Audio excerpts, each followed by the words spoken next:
चलिए,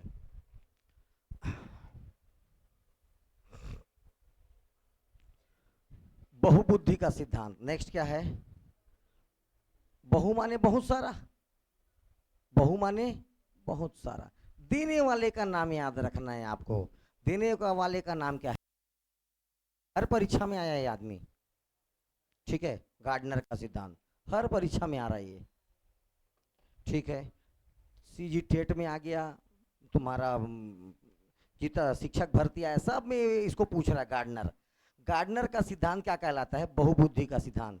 ये बोलता है एक चीज पर डिपेंड नहीं करता है, ये इसके कई सारे कारक हैं। इसने कम से कम 9 कारक दिए। कितने कारक दिए? 9। यही है बहुबुद्धि, ठीक है। इसमें देखो एक ठुक छांटने आएगा कौन सा गार्डनर में बहुबुद्धि के सिद्धांत में नहीं दिया। समझ में आया? क्या पूछेगा? गार्डनर ने निम्नलिखित में से कौन सा एक बुद्धि का सिद्धांत नहीं दिया। और अगर पूछेगा भाषाई बुद्धि में क्या क्या शामिल है, तो भाषा का बुद्धि अगर किसी व्यक्ति को बहुत अच्छा होगा तो क्या बन सकता है? वो कवि, ठीक है। क्या बन सकता है? वो लेखक। क्या बन सकता है? पत्रकार और शिक्षक। भाषा का अगर उसको अच्छा नॉलेज है, अच्छा ज्ञान है, तो ये इतनी चीज। अगर उसका तर्क बुद्धि बहुत अच्छा है, वैज्ञानिक बनेगा, गणितज्ञ बनेगा, ठीक है। शारीरिक बुद्धि तेज है, डांसर बनेगा बहुत अच्छा, एथलीट बनेगा, जिम्नास्ट बनेगा। स्थानिक बुद्धि, तो उससे क्या बनेगा आपका? वस्तुकार, मूर्तिकार, ठीक। सांगीतिक बुद्धि, तो ये बनेगा संगीतकार, निर्माता। इसको देखकर देखो, लेकिन क्वेश्चन क्या पूछेगा? इनमें से कौन सा एक बुद्धि का प्रकार बहुबुद्धि में नहीं शामिल नहीं है। इसीलिए ये भी याद रखना है आपको, ये ज्यादा जरूरी है। अंतरवैयक्तिक बुद्धि, इससे व्यक्ति दार्शनिक अंदर की चीजों को देखेगा। दार्शनिक, महात्मा, योगी। अंतरवैयक्तिक, किसी व्यक्ति के अंतरात्मा पर देखना। और ये है अंतरवैयक्तिक, ठीक है। ध्यान से सुनना। सामाजिक कार्यकर्ता, राजनेता, चिकित्सक। ये देखो, अंतरवैयक्तिक बुद्धि और अंतरा है, ठीक है। अंतरावैयक्तिक और ये है अंतरवैयक्तिक। दूसरा याद रखना प्रकृतिवादी बुद्धि, किसान, पर्यटक आदि। और ये आखिरी याद रखना है अस्तित्ववादी बुद्धि। ये 9 प्रकार की बुद्धि का बात कौन किया भैया? गार्डनर, ठीक है। गार्डनर ने बुद्धि का एक पहलू नहीं बताया। गार्डनर ने देखो, इसने नकारा कि बुद्धि बहुत सारी होती है, बोलता है विविध प्रकार की बुद्धियां होती है। तो इन्होंने कम से कम कितने प्रकार की बुद्धि का बात किया? 9। पहला बुद्धि भाषाई बुद्धि, दूसरा तार्किक बुद्धि, शारीरिक गति बुद्धि, स्थानिक बुद्धि, गतिक बुद्धि, संगीतिक बुद्धि, अंतरवैयक्तिक, अंतरावैयक्तिक, प्रकृतिविद और अस्तित्ववादी। गार्डनर ने बहुबुद्धि के सिद्धांत के अनुसार संगीतमय बुद्धि प्रदर्शन या रचना या कौशल का प्रतिनिधित्व करता है। देखो ध्यान से, संगीतमय बुद्धि, सीधा क्वेश्चन आया था इसलिए यहां पर है ये। संगीतमय बुद्धि से क्या क्या समझता है? तो संगीतमय बुद्धि जिसके पास होगा वो बड़े आसानी से प्रदर्शन कर लेगा, रचना कौशल में आगे होगा और प्रतिनिधित्व करने में आगे होगा। ये भाषाई आधार पर ये कहाँ है संगीत? ये संगीतिक बुद्धि दिख रहा है ये। स्टर्नबर्ग का सिद्धांत। अगला वैज्ञानिक कौन आ गया? स्टर्नबर्ग, ठीक है। इसके सिद्धांत को बोला जाता है त्रितंत्र। पहला बस इतना ही जानना, सिद्धांत देने वाले का नाम स्टर्नबर्ग, सिद्धांत देने वाले का नाम स्टर्नबर्ग का सिद्धांत। और इसका सिद्धांत क्या कहलाता है? त्रितंत्र। त्रितंत्र, 3 तंत्रों से मिलेगा तो क्या कहलाएगा? त्रितंत्र। 2 तंत्रों से मिलकर बनेगा तो क्या कहलाएगा? द्वितंत्र। तो इसके त्रितंत्र कौन सा है? विश्लेषणात्मक बुद्धि, दूसरा है सर्जनात्मक बुद्धि, और तीसरा है व्यवहारिक बुद्धि। ये तीनों को मिलकर क्या बने? त्रितंत्र बुद्धि। या त्रितंत्र का प्रतिपादन करने वाले वैज्ञानिक का नाम क्या था? स्टर्नबर्न। तो स्टर्नबर्न का सिद्धांत किससे संबंधित है? बुद्धि के त्रितंत्र से। पहला बात तो ये याद रखना, एक क्वेश्चन। दूसरा, अब इसमें कौन कौन शामिल है? विश्लेषणात्मक बुद्धि, सर्जनात्मक बुद्धि, और तीसरा आ जाएगा व्यवहारिक बुद्धि। चलिए, किस बुद्धि से क्या होता है? विश्लेषण, विश्लेषणात्मक, विश्लेषण करना मतलब उसको पार्ट पार्ट में तोड़ देना। कोई आपके पास समस्या आई, कोई आपके पास क्या आ गया? समस्या आ गया। आप उसको जितने पार्ट में तोड़ोगे वो उतना समस्या आसान हो जाएगा। जैसे मान लीजिए आपके पास समस्या एक लेसन को याद करना, तो एक पूरा बैठ के एक लेसन को पढ़ दोगे तो याद नहीं होगा। उसको पहले 2 पेज को अच्छे से पढ़िए, फिर 2 पेज को अच्छे से पढ़िए, फिर 2 पेज को अच्छे से पढ़िए, तो वो चैप्टर आपका बड़ा आसान हो जाएगा। इसी को बोलते हैं विश्लेषण करना। यही बुद्धि क्या कहलाती है? विश्लेषण। इसमें बुद्धि का समस्या के समाधान में समस्या को उसके विभिन्न अंशों और भागों में बांटकर उसका समाधान प्राप्त करने की क्षमता क्या कहलाता है? विश्लेषणात्मक बुद्धि। कैसा बुद्धि? विश्लेषणात्मक बुद्धि। ओके। दूसरा देखो, सर्जन। सर्जनात्मक बुद्धि से देखो ध्यान से, उसे कहा जाता है जिसमें मानसिक कौशल सम्मिलित होगा, जिसकी आवश्यकता नई समस्याओं के समाधान में पड़ता है। अगर किसी के पास सर्जनात्मक बुद्धि है तो वो उसका उपयोग करके नई समस्याओं का समाधान कर सकता है। किन समस्याओं का? नई समस्याओं का समाधान कर सकता है, तथा व्यक्ति इसमें से किसी समस्या के नए समाधान पर पहुंचेगा, किसी पुराने पद्धति का उपयोग नहीं करेगा। हर बार जो सर्जन होता है, सर्जन का काम क्या होता है? ऑपरेशन करना। तो ये ऑपरेशन से क्या करेगा? एक नए समाधान पर पहुंचने की कोशिश करता है। इस तरह की बुद्धि में बदलते पर्यावरण के संदर्भ में समय अनुकूल करने की क्षमता सम्मिलित होती है। जैसे जैसे आपका समय बदलते जा रहा है और ये जो जिसके पास ये बुद्धि होगा, सर्जनात्मक बुद्धि, वो उसके साथ अनुकूलता का क्या करेगा? अनुभव करेगा। बोलने का मतलब, अगर आपके पास समस्या आई है तो उस समस्या का समाधान वो हमेशा क्या करेगा? एक नए तरीके से करेगा। पहला बोला विश्लेषणात्मक, मतलब पार्ट पार्ट में तोड़ दो समस्या को। क्या करिए? पार्ट पार्ट में तोड़ दीजिए और हर पार्ट को अलग अलग जल्दी से सॉल्व कर लीजिए। सर्जनात्मक बोलता है जब जब समस्या आएगी तो ऐसा माइंड पावर होना चाहिए कि उसके लिए हमेशा कैसा रहे? नया। उसका नया सॉल्यूशन आएगा, तब क्या कहलाएगा? वो सर्जनात्मक बुद्धि। और एक होगा व्यवहारिक बुद्धि। इसमें इस प्रकार की बुद्धि को देखो संदर्भ, तो इसीलिए बोला संदर्भात्मक बुद्धि भी कहा जाता है। इस तरह की बुद्धि में ऐसी क्षमता सम्मिलित होती है जिसके माध्यम से व्यक्ति अपनी जिंदगी में सूचनाओं को इस ढंग से उपयोग करने में सफल हो पाता है जिससे उसे अधिक लाभ हो पाता है। देखिए, व्यक्ति के पास सूचनाएं कहां से आएगी? उसके पुराने एक्सपीरियंस से।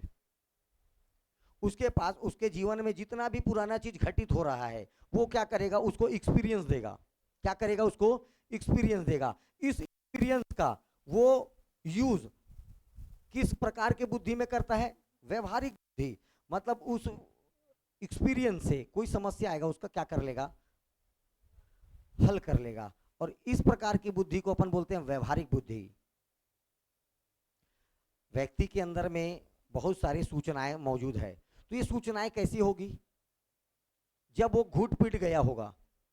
घुट पिट गया होगा मतलब उसको क्या होगा? इस चीज में एक्सपीरियंस आ गया होगा। अब इस एक्सपीरियंस का यूज कैसे कर रहा है वो? उस समस्या से निजात पाने के लिए। इस प्रकार की बुद्धि को क्या बोला जाता है? व्यवहारिक बुद्धि। इस प्रकार की बुद्धि में व्यक्ति अपने वातावरण को एक खास ढंग से मोड़ने की क्षमता और परिवर्तन करने की स्थिति रखता है। व्यक्ति अपने आप को ठीक ढंग से समायोजित करने की इत्यादि सम्मिलित है। अपने पुराने एक्सपीरियंस से अगर प्रॉब्लम को सॉल्व कर रहा है तब उसकी बुद्धि को अपन क्या बोलेंगे? व्यवहारिक बुद्धि। हर बार एक नया चीज खोज के ला रहा है तब उसको बोलेंगे सृजनात्मक बुद्धि। और अगर किसी समस्या को तोड़ तोड़ के सॉल्व कर रहा है तब उसको अपन क्या बोलेंगे? विश्लेषणात्मक बुद्धि। देने वाले का नाम याद रखना है, कौन है? स्टर्नबर्ग। बहुआयामी बुद्धि, थर्स्टन। इसका नहीं पढ़ना है, केली और थर्स्टन, इसको छोड़ देना ना, काट देना, ठीक है, इसको काट देना, ठीक। मानसिक आयु और बुद्धि परीक्षण, आईक्यू। आयु, मानसिक आयु के साथ साथ क्या परीक्षण कर रहा हूं मैं? बुद्धि। ठीक है। इसी से एक क्वेश्चन आएगा, फलाना बुद्धि लब्धि इतना है तो मंद है, समझदार है, क्या है? ठीक है, 2 मिनट देखो ध्यान से। किसी व्यक्ति का उम्र 10 साल का है, कोई व्यक्ति कितने का साल का है? 10 साल का है, लेकिन उसका जो मानसिक बुद्धि है ऐसे काम कर रहा है जैसे 12 साल के बच्चे का काम करता है। तो उसका आईक्यू अच्छा है कि खराब है? ज्यादा है। हमेशा याद रखना, ऊपर में रहेगा मानसिक बुद्धि, हमेशा ऊपर में क्या रहेगा? मानसिक बुद्धि, और नीचे रहेगा उसका एक्चुअल एज। नीचे क्या रहेगा उसका? हमेशा नीचे एक्चुअल एज इंटू 100%, ऐसे निकाल लिया क्या जाता है? बुद्धि लब्धि। ठीक है, आईक्यू लेवल। चलिए, किसी व्यक्ति की मानसिक योग्यता के स्तर का अनुमान लगाना या मापने की प्रक्रिया या तकनीक को बुद्धि परीक्षण कहते हैं, आईक्यू टेस्ट। ये क्या कहलाता है? बुद्धि परीक्षण, कि उसकी मानसिक योग्यता का स्तर कैसा है। बुद्धि परीक्षण शाब्दिक व अशाब्दिक तरीके से मापा जा सकता है, दोनों तरीके से नाप सकते हैं, शाब्दिक तरीके से और अशाब्दिक। शाब्दिक तरीके से पढ़े लिखे लोग समझेंगे, और अशाब्दिक तरीके से कौन समझेगा? अनपढ़ लोग। इसको नापने के लिए हम शाब्दिक और अशाब्दिक दोनों तरीके का क्या कर सकते हैं? माप सकते हैं। ठीक है। बुद्धि परीक्षण के द्वारा व्यक्ति के व्यक्तित्व की विशेषताओं का पता लगाया जाता है। पाश्चात्य मनोवैज्ञानिकों ने बुद्धि के परिणाम कई को करने का खोजित किया। इसके लिए सबसे पहले विलियम वुंड का नाम सामने आता है, जिसने 1879 में क्या खोला था बेटा? मनोवैज्ञानिक प्रयोगशाला। विलियम वुंड का नाम याद रखने बोला था, वैज्ञानिक प्रयोगशाला याद रखने बोला था। वर्तमान में कार्ल मार्क्स यूनिवर्सिटी हो गया। ठीक है, ओके। फ्रांसीसी वैज्ञानिक अल्फ्रेड बेने के साथ साइमन ने बुद्धि के मापन के आधार पर बच्चों की स्मृति जानने का निर्णय लिया था। पहले बुद्धि परीक्षण का निर्माण अल्फ्रेड बेने ने किया था। ठीक है। उन्होंने इस कार्य को अनेक प्रश्नों तैयार, देखो बहुत सारा क्वेश्चन तैयार किया और बच्चों को बैठाया। ठीक। इस परीक्षण के अनुसार जो बालक अपनी आयु के अनुरूप निर्धारित सभी प्रश्नों के सही उत्तर देता था वो सामान्य बुद्धि का होता था। 8 साल का बच्चा है और उससे प्रश्न भी उतना ही पूछा जा रहा है जो 8 साल के बच्चे से पूछना चाहिए, और वो सारे बच्चे मतलब उसका जवाब दे रहा है, उसकी बुद्धि सामान्य बोला।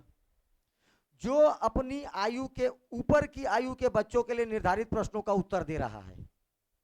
अब 10th लेवल के बच्चे, मतलब 8वीं क्लास का बच्चा 8वीं का परीक्षा मतलब क्वेश्चन का आंसर दे दिया, 8 साल का बच्चा 8 साल वालों का आंसर दे दिया, तो उसका मान्य बुद्धि। लेकिन 8 साल वाला बच्चा अगर 10 और 12 साल वाले बच्चों के प्रश्नों का जवाब दे रहा है तो वह उच्च बुद्धि वाला होगा। कैसा होगा? ठीक, उच्च बुद्धि वाला होगा। जो बालक अपनी आयु के ऊपर की आयु के बच्चे के लिए निर्धारित सभी प्रश्नों के सही उत्तर देता है, इधर आ जल्दी, तुरंत ऑब्जेक्टिव भेज, कहीं पे भी कहीं पर भी।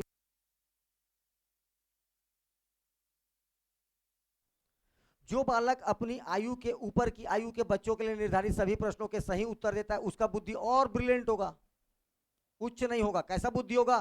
सर्वोच्च बुद्धि वाला होगा, सभी प्रश्नों के उत्तर दे रहा है। जो अपनी आयु के बच्चों के लिए निर्धारित प्रश्नों के सही उत्तर नहीं दे पा रहा वो कैसा बुद्धि वाला होगा? निम्न बुद्धि वाला होगा। अब जो नाम बोल रहा हूं ये नाम नहीं भूलना, ये नाम नहीं भूलना। विलियम स्टर्न ने बुद्धि के मापन के लिए बुद्धि लब्धि का प्रयोग किया। विलियम स्टर्न, बुद्धि लब्धि, ठीक है, जिसको मैं बोल रहा हूं आईक्यू। क्या बोल रहा हूं मैं? आईक्यू। इसके लिए सबसे पहला सुझाव किसके द्वारा दिया गया? विलियम। मानसिक आयु, मानसिक आयु शब्द का सबसे पहला प्रयोग कौन किया था? ये तीनों पॉइंट नहीं भूलना है। और ये बुद्धि लब्धि मतलब सीधा सीधा याद रहना, विलियम सबसे पहला प्रयोग करने वाला। फार्मूला सीधा सीधा पूछेगा, ये फार्मूला देखो, बुद्धि लब्धि बराबर ऊपर में होगा मानसिक आयु, भले लड़का कितने भी साल का होगा लेकिन उसका मेंटल एबिलिटी कितना है। मानसिक आयु, और नीचे आएगा वास्तविक आयु। ठीक है, इंटू 100%, प्रतिशत में निकालना होगा तो क्या कर लोगे, 100%। बुद्धि लब्धि का प्रमाणिक सूत्र, ये फार्मूला देने वाले का नाम पूछेगा, टर्मन। फार्मूला देने वाले का नाम टर्मन के अनुसार MA/CA। MA का मतलब मेंटल एबिलिटी और इसका मतलब वास्तविक आयु, एक्चुअल एज।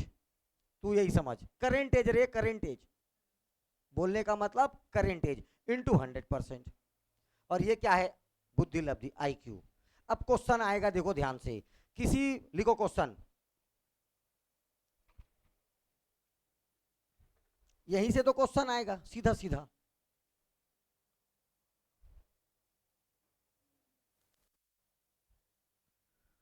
किसी बच्चे की मानसिक आयु, मेंटल एबिलिटी,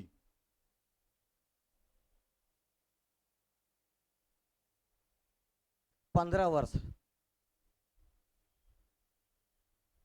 किसी बच्चे की मेंटल एबिलिटी, मानसिक आयु 15 वर्ष, और उसकी वर्तमान आयु 10 वर्ष है, तो उसकी बुद्धि लब्धि कितनी होगी, उसका IQ लेवल क्या होगा, 150। क्या हो जाएगा, 150। क्वेश्चन समझ में आया कैसे आएगा। दूसरा लिखो, किसी बच्चे की मेंटल एबिलिटी 8 वर्ष है, किसी बच्चे की मेंटल एबिलिटी कितनी है, 8 वर्ष है, और उसका वर्तमान आयु 10 वर्ष है, तो उसकी बुद्धि लब्धि कितनी होगी, कितना होगा, 80। अब इसको देखकर आपको बताना है कि वो व्यक्ति का बुद्धि, देखो अब ध्यान से, मैं एक लेवल बता रहा हूं, ध्यान से सुनना। अगर कोई बच्चा, इधर देखिए, एक तो एग्जांपल 12 वर्ष दे दिया, बुद्धि लब्धि कितना दे दिया, 12 वर्ष, एक्चुअल एज कितना दे दिया, 12, तो उसका IQ लेवल कितना बता रहा है, 120। बुद्धि लब्धि कितनी होगी उसकी, 120। अब इसके आधार पर, इसको देने वाले का नाम, बीने के आधार पर बुद्धि लब्धि का वर्गीकरण। अब एक क्वेश्चन सीधा सीधा पूछेगा, शिक्षण योग्य बच्चे, ऐसे बच्चे जो किसके योग्य हो, पढ़ने लिखने योग्य, ठीक है, उनकी बुद्धि लब्धि कितनी होती है। मेन याद रखना है 50 से 75, लेकिन ये ऐसे देता है 50 से 70 से 90, एक लेना रहेगा 50 से 75, एक लेना रहेगा तो 50 से 75। किन बच्चों की बात कर रहा हूं मैं, ऐसे बच्चे जिनको शिक्षा देना है आपको, शिक्षण योग्य बच्चों का, सीधा सीधा पूछेगा, आंसर याद रखना है 50 से 75, ठीक है। अब देखो ध्यान से, ये बुद्धि लब्धि, अगर किसी व्यक्ति का बुद्धि लब्धि 140 पार कर जा रहा है, 140, ब्रिलियंट, बोलने का मतलब अति प्रभावशाली, मोर देन 140। अगर 140 से ज्यादा है, मतलब वो कैसा है, उसका बुद्धि अति प्रभावशाली। और भारत में ऐसे बच्चों की संख्या, या विश्व में ऐसे बच्चों की संख्या केवल 1% है, ये भी याद रखना। अति प्रभावशाली बच्चों की संख्या विश्व में कितनी है, केवल 1%, अलग से, ठीक है। उसमें एक मेरा लड़का है, ज्यादा ही बुद्धि वाला है, बहुत ज्यादा, पढ़ाई में नहीं, बस पढ़ाई में नहीं, बाकी सब में बुद्धि ताबड़तोड़ है, ठीक है। अब देखिए 140 से लेकर, देखो 140 नहीं जाना है आपको, 120 से 139, आप 120 से 140 भी याद कर सकते हो, लेकिन 139 तक याद रहना है, क्योंकि 140 या उससे ज्यादा क्या हो जाएगा, ठीक। तो 120 से 139 के बीच वाले होंगे अति श्रेष्ठ, वेरी गुड।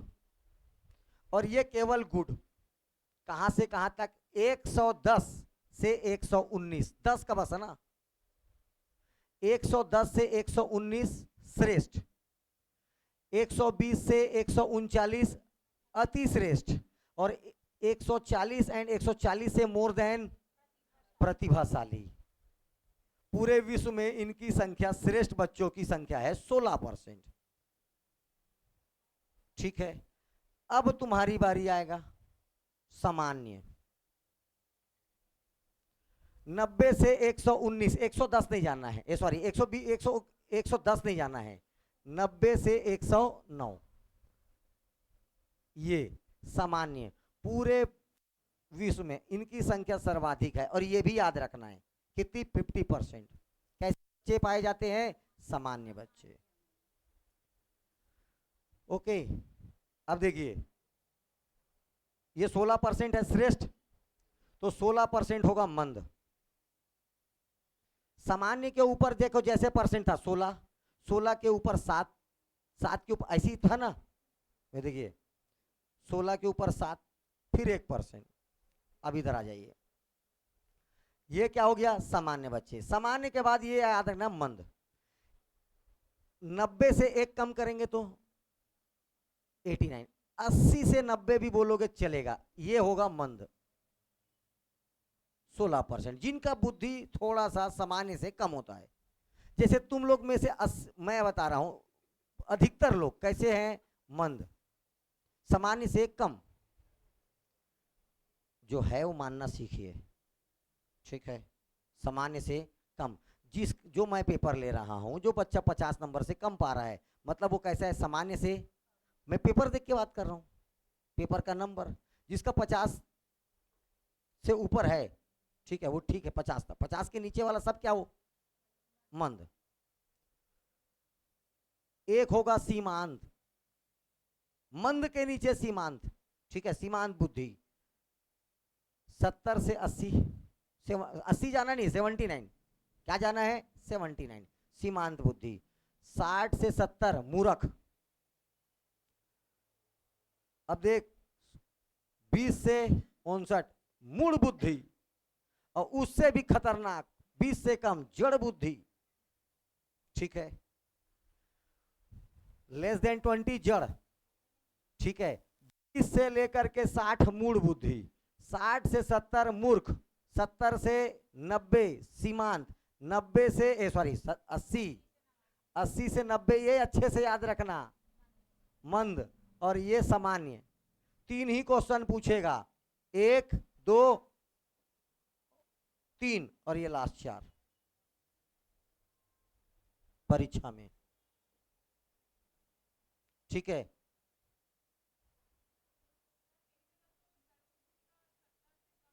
कई जगह से देख, एक जगह से मतलब रख।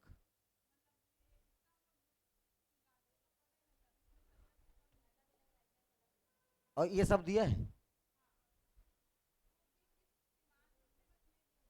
आए, हाँ। अब तू एक काम कर, सबका हल किसी का ना मान, किसका मान। अब तरीका तो बता दिया हूं, बुद्धि लब्धि लिखो, सब दिखा देगा। अलग अलग राइटर का अलग अलग है, तेरे को किसी को नहीं याद रखना, ये याद रखना है, क्योंकि अलग अलग हो जाएगा, परीक्षा अलग ही आंसर क्या आएगा फिर, ठीक है, यही याद रखना है, बात खत्म है ना भैया। और तेरे को साफ साफ बता दे रहा हूं, यही क्वेश्चन आएगा, ये क्वेश्चन आएगा, 2 हो गया, या तो ये क्वेश्चन आएगा, 3 हो गया, बस, ठीक है, और कोई क्वेश्चन नहीं आएगा। चलिए, बुद्धि परीक्षण के प्रकार। किसी व्यक्ति के बुद्धि को मापने के लिए अन्य प्रकार के परीक्षण होते हैं, जिनको प्रमुखता शाब्दिक और अशाब्दिक, देखो शाब्दिक और अशाब्दिक, इसका मतलब आपको समझना है, ठीक है, वर्गीकरण किया जाता है। शाब्दिक से उनके बुद्धि का परीक्षण होगा जो पढ़े लिखे हैं, और अशाब्दिक से उनके बुद्धि का परीक्षण होगा जो अनपढ़ हैं। पहले तो तुम समझ जाओ शाब्दिक अशाब्दिक को, ठीक है। व्यक्तिगत परीक्षण, व्यक्तिगत परीक्षण के अंतर्गत क्या आता है, बोला मैं, शाब्दिक और अशाब्दिक प्रकार के परीक्षण होंगे, ठीक। पहला परीक्षण कर रहे हैं अपन, कौन सा परीक्षण, शाब्दिक परीक्षण। जिन व्यक्तियों को शब्द का ज्ञान होगा, और शब्द का ज्ञान किनको होगा, पढ़े लिखे लोगों को, उनके लिए कौन सा परीक्षण होगा, शाब्दिक परीक्षण। इसके अंतर्गत दो परीक्षण होगा। ये नाम याद रखना है, शाब्दिक परीक्षण बेने साइमन परीक्षण किससे संबंधित है? शाब्दिक परीक्षण से। और टर्मन और मैरिली परीक्षण किससे संबंधित है? शाब्दिक परीक्षण। ये पूछेगा निम्नलिखित में से शाब्दिक परीक्षण का संबंध किससे है? पहले तो ये जानना है पढ़े लिखे लोगों से। पढ़े लिखे लोगों के लिए शाब्दिक परीक्षण होता है। ये परीक्षण कितने प्रकार का है? 2 प्रकार का। ये देने वाला पहला कौन है? बेने साइमन परीक्षण। और दूसरा कौन है? टर्मन मैरिली परीक्षण, शाब्दिक परीक्षण। और अशाब्दिक परीक्षण किसका होगा पहले तो ये बताओ। तो इनको क्या दिखाया जाएगा? इत्र चित्र सिंबल दिखाया जाएगा, कुछ भी दिखाया जाएगा। ठीक है, इसके अंतर्गत निम्नलिखित परीक्षण होगा। पहले को इनको ऐसे लोगों का होगा जिनको शब्द का ज्ञान नहीं होता है। ठीक है, अशाब्दिक परीक्षण मेनली याद रखना है जो पढ़ना लिखना नहीं जानते, उनका कौन सा परीक्षण होगा? अशाब्दिक परीक्षण। ठीक है, अशाब्दिक परीक्षण फिर 2 प्रकार का। ये देखो, पोर्टियस भूल भुलैया परीक्षण, नाम याद रखना है। पोर्टियस भूल जाओगे तो भी चलेगा, क्या नहीं भूलोगे? भूल भुलैया परीक्षण। और एक है वेसलर बुद्धि परीक्षण, नाम याद रखना है। किसका संबंध किससे है? शाब्दिक अशाब्दिक दोनों याद रखना है। किसका संबंध शाब्दिक परीक्षण से, किसका अशाब्दिक परीक्षण से है। ठीक है, पोर्टियस भूल भुलैया परीक्षण और वेसलर बुद्धि परीक्षण ये अशाब्दिक से है। बीने साइमन परीक्षण और टर्मन मैरिली परीक्षण किससे है? शाब्दिक परीक्षण से। सामूहिक परीक्षण, व्यक्तिगत परीक्षण 2 प्रकार का। क्या हो गया? शाब्दिक और। अगर मैं सामूहिक परीक्षण करूंगा तो ये भी 2 प्रकार का, एक होगा क्या और दूसरा, लेकिन अब व्यक्तिगत नहीं हो रहा है, अब हो रहा है कैसा? सामूहिक रूप से। तो अगर ये तुम लोग का जो ग्रुप बैठा है सब पढ़ा लिखा सब समझते हो, तो अगर सामूहिक परीक्षा मतलब लेता हूं तो इससे पढ़े लिखे लोगों का होगा। देखो ध्यान से, वे बुद्धि परीक्षण जो एक समय पर अनेक व्यक्तियों को लिया जाएगा तब उसको क्या बोला जाएगा? सामूहिक परीक्षण कहते हैं। सामूहिक परीक्षण के अंतर्गत फिर वही 2 शाब्दिक अशाब्दिक प्रकार के परीक्षण किए जाते हैं। पहला परीक्षण देखिए, शाब्दिक परीक्षण। जिन व्यक्तियों को शब्द का ज्ञान होता है या जो पढ़े लिखे होते हैं उन्हीं का कौन सा परीक्षण होगा? शाब्दिक परीक्षण। सामूहिक शाब्दिक परीक्षण के अंतर्गत निम्न प्रकार का 2 परीक्षण होगा। पहले वाले का नाम है आर्मी अल्फा परीक्षण और दूसरा होगा सेना सामान्य वर्गीकरण परीक्षण। ये दोनों पढ़े लिखे का और इसीलिए बोला शाब्दिक परीक्षण है। ये 2 प्रकार का, पहला आर्मी अल्फा परीक्षण, दूसरा सेना सामान्य वर्गीकरण परीक्षण। अशाब्दिक उनका होगा जो लोग पढ़े लिखे नहीं है, लेकिन सामूहिक होगा, इसीलिए ये क्या परीक्षण है? सामूहिक। तो अशाब्दिक परीक्षण, जिन व्यक्तियों को शब्द का ज्ञान नहीं होगा उनका क्या होगा? अशाब्दिक। ये इसके अंतर्गत 2 परीक्षण किए जाते हैं। कितने परीक्षण किए जाते हैं? 2 परीक्षण।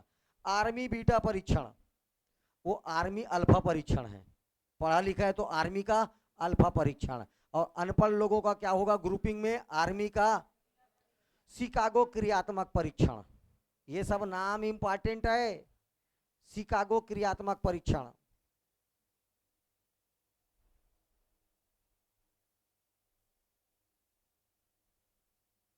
ठीक है, कुछ भारतीय बुद्धि परीक्षण। ठीक है, भाटिया बैटरी क्रियात्मक बुद्धि परीक्षण, ऐसी नाम आएगा। क्या नाम है? पढ़, भाटिया बैटरी क्रियात्मक बुद्धि परीक्षण, कुछ भारतीय बुद्धि परीक्षण। इसमें पहला नाम क्या बोला? भाटिया बैटरी क्रियात्मक बुद्धि परीक्षण। प्रतिपादन करने वाले का नाम भाटिया था, CM चंद्रमोहन भाटिया। नाम क्या है? भाटिया। और बैटरी का तात्पर्य पूछेगा बुद्धि परीक्षण का समूह। ठीक है, क्या पूछेगा? बैटरी परीक्षण। और बैटरी का संबंध यहां पर किससे आ गया? ठीक, नाम क्या इसका? भाटिया बैटरी क्रियात्मक भारतीय है। भारत के लोगों के द्वारा बुद्धि परीक्षण के लिए क्या बनाया गया? भाटिया बैटरी बुद्धि परीक्षण। अब भाटिया जो इसका निर्माता है, और बैटरी से क्या तात्पर्य है? अरे अपन नहीं बोलते हैं दिमाग का बैटरी जला, कई जन को ट्यूबलाइट बोल देते हैं, ट्यूबलाइट जला। अरे कोई चुटकुला उटकुला बोले समझ में नहीं आया, बैटरी कई जन को नहीं बोलते, इसका बैटरी क्या है? डिस्चार्ज हो गया है। तो इसीलिए बोला गया भाटिया बैटरी परीक्षण। बुद्धि परीक्षण का महत्व जितना बोलो उतना कम। इसको क्या बताऊंगा महत्व? बिना बुद्धि के आदमी पशु के समान है, ये सारी बातें कर सकता हूं। ये मैं आपको ऑब्जेक्टिव कल बताया था।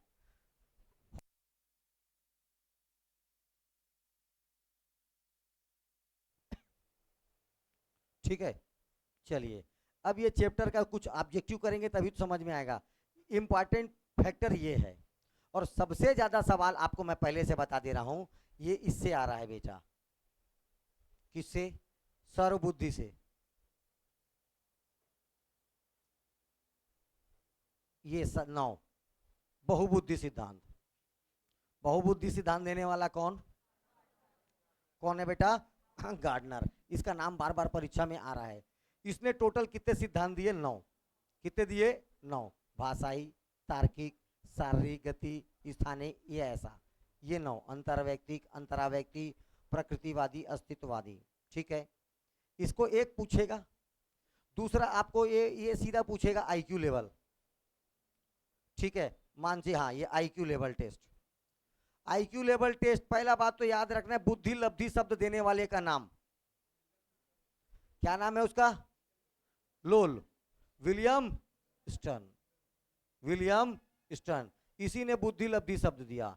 लेकिन मानसिक आयु शब्द देने वाले का नाम क्या था? क्योंकि देखो पहले जब इस फार्मूले का यूज करते हैं आईक्यू इक्वल टू, तो सबसे ऊपर में मानसिक आयु होगा। वो मानसिक आयु देने वाला कौन है? बेने। ठीक है, बीने। और जिस फार्मूले से निकलेगा आईक्यू, आईक्यू मतलब बुद्धि लब्धि, इस शब्द को देने वाला कौन है? विलियम। दोनों का नाम याद रखना। ठीक है, ये दोनों का नाम याद हो गया। और ये फार्मूला देने वाला कौन है? टर्मन। फार्मूला देने वाला कौन है? टर्मन। ये 3 बातें याद हुई, 3 वैज्ञानिक। अब आपके काम का ये चौथा, ये याद रखना है, ये क्या किसका है?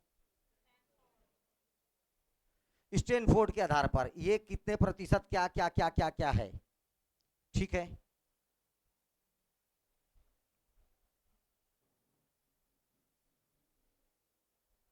ओके, चलिए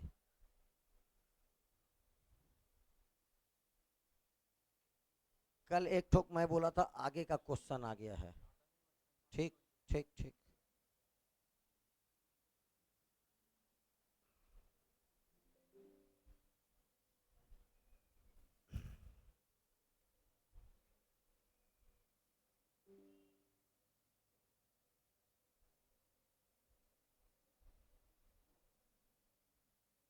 2-4 ऑब्जेक्टिव बना के देखते हैं।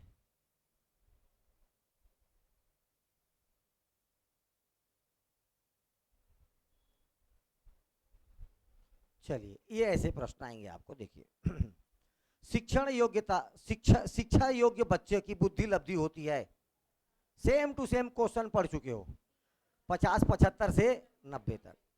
ये शिक्षण योग्य बच्चे हैं। ठीक है, एक बालक जिसकी बुद्धि लब्धि 85 है, कितना है? 85 है, वो कैसा बुद्धि वाला होगा? सामान्य बुद्धि, मंद बुद्धि, श्रेष्ठ बुद्धि। अब आपको एक ही याद रखना है, क्या बेटा? 90 से 119, 109 क्या होता है? सामान्य। इसके नीचे वाला क्या होता है? इसके ऊपर वाला क्या होता है? श्रेष्ठ। अब क्या पूछा है? आंसर क्या जाएगा? ये क्वेश्चन होंगे। ठीक है, एक बच्चे की मानसिक आयु 21 वर्ष है, MA मेंटल एबिलिटी 21 वर्ष, और उसकी वास्तविक आयु कितनी वर्ष है? 10 साल है। ठीक, ये गलत है, ये 21 आए, अरे ये 11 है ना भाई। हाँ ठीक है, 21 साल का अंतर नहीं आ जाएगा। 10 साल का लड़का कॉलेज वाले मतलब 10 साल का बच्चा कॉलेज वाले मतलब इतना नहीं, ये 11 है एक्चुअल में। क्या ये अब आंसर क्या आएगा? 110। अब आंसर क्या आएगा? 110। ठीक है,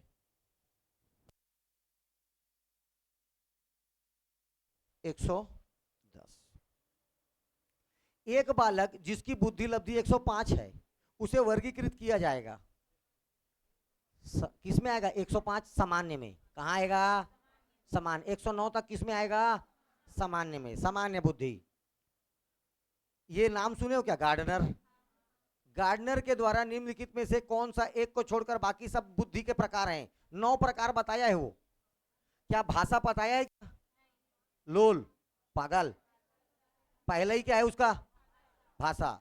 उसने अंतर व्यक्तिक कौशल बताया क्या? और उसने अंत व्यक्तिक कौशल बताया क्या? हाँ, ये अंतरा होगा। ये देखो, ये बताया, ये नहीं बताया सृजनात्मक। कहीं पर होगा तो बताना मेरे को, लाओ मैं दिखा रहा हूं तुमको।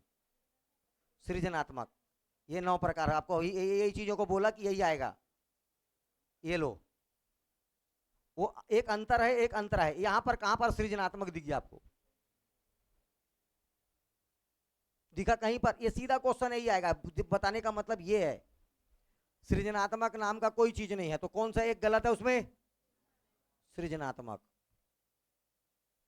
गार्डनर का नाम और उसके 9 बुद्धि तुम्हारे पास नहीं है, लेकिन उसकी बुद्धि काम की है। देखो, अंतर वैयक्तिक बुद्धि का क्या तात्पर्य है? एक अंतरा था, एक अंतर वैयक्तिक है।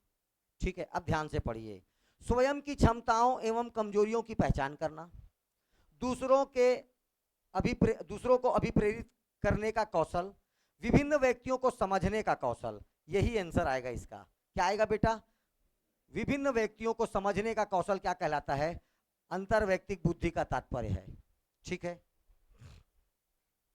एक बालक की मानसिक आयु 15 साल है, उसकी शारीरिक आयु 12 साल है। बुद्धि लब्धि बताओ।